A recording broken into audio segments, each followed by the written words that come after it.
میں نے تو اپنی زندگی کا مشن یہی قرار دے رکھا ہے کہ دین میں تحقیق کی روایت کو زندہ رکھا جائے اور اس کے مطابق لوگوں کی تعلیم و تربیت کا اہتمام کیا جائے۔ یہی نسخہ کیمیا ہے۔ اپنے بچوں کو آپ اس بات کی تعلیم دیں، اپنی آئندہ نسلوں کو اس بات کی تعلیم دیں کہ یہ دین جس کو ہم مانتے ہیں یہ محض کوئی مان لینے کی چیز نہیں ہے، یہ اپنی علمی بنیادیں رکھتا ہے، اپنا استدلال رکھتا ہے، اور استدلال کی بنیاد پر یہ اپنے آپ کو پیش کر سکتا ہے۔ میں اس کو اس طرح تعبیر کیا کرتا ہوں کہ یہ دین کا علمی مطالعہ ہے جس کو ایک روایت کے طور پر آئندہ نسلوں کے لیے اب قائم کرنے کی ضرورت ہے۔ علم کے طریقے پر دین کو سکھانے سے مراد یہ ہے کہ بلائنڈ فیتھ کو ریزن سے بدلا جائے، تقلید تحقیق میں ڈھلے، اور اوپینینز پہ آرگومنٹ کی حکومت اور دلیل کی برتری قائم ہو۔ یہ ادارے جو کچھ بھی بنائے گئے ہیں وہ اسی مقصد سے بنائے گئے ہیں۔ میں نے اگر المورد کی بنیاد رکھی تو اسی مقصد کو سامنے رکھ کے رکھی، اور اب یہ سینٹر بنایا گیا ہے تو اسی مقصد کو سامنے رکھ کر بنایا گیا ہے کہ ہر سطح پر لوگوں کی تعلیم و تربیت کا اہتمام کیا جائے، بچوں کی سطح پر، بڑوں کی سطح پر۔ ہمارے ہاں جو لوگ دین کے عالم بننا چاہتے ہیں ان کے لیے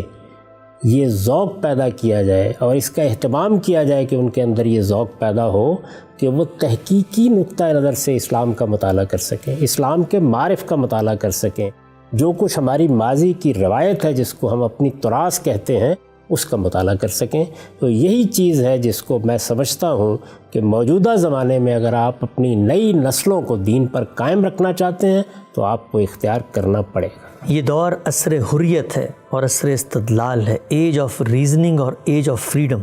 اس دور میں ہم اپنے بچوں کو، اپنی نسلوں کو مذہبی تصورات کے بارے میں پیدا ہونے والے سوالات پر خاموش نہیں کروا سکتے۔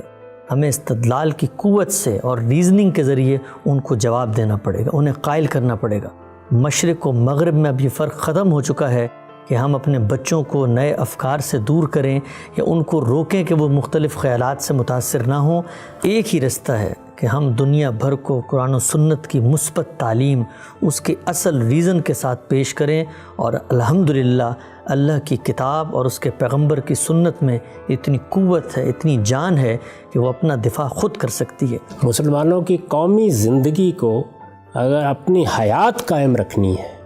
تو اس کا ایک ہی راستہ ہے، اور وہ یہ کہ اپنے آپ کو وہ علم و اخلاق میں برتری کے مقام پر پہنچائیں۔ اور علم و اخلاق میں برتری اسی وقت حاصل ہوتی ہے جب آپ اپنے وجود، اپنی شخصیت، اپنی تہذیب، اپنی روایت اور اپنے مذہب کو علمی طریقے سے سمجھیں اور اپنے وجود کا بھی علمی مطالعہ کریں، اور یہ بات جان لیں کہ آپ کا سب سے بڑا شرف آپ کا اخلاقی وجود ہے۔ اگر اس کو آپ نے تربیت کر کے فی الواقع اعلیٰ مقام پر پہنچا دیا ہے اور قومی حیثیت سے آپ علم میں برتری حاصل کرنے میں کامیاب ہو گئے ہیں تو پھر دنیا میں بھی آپ کو برتری حاصل ہوگی۔ اس ادارے میں کسی بھی مذہب کا آدمی ہو، کسی بھی رنگ و نسل سے اس کا تعلق ہو، کسی بھی مسلک و فرقے سے وہ وابستہ ہو، اس کو ویلکم کیا جاتا ہے۔ اس کی دینی تعلیم، اس کی فکری نشو و نما کے لیے محنت کی جاتی ہے۔ ہم نے ایسے نصابات بنائے ہیں، ایسے پروگرام تشکیل دیے ہیں کہ وہ یہاں پر آئے تو وہ اپنے فیتھ کو ایکسپلور کرے،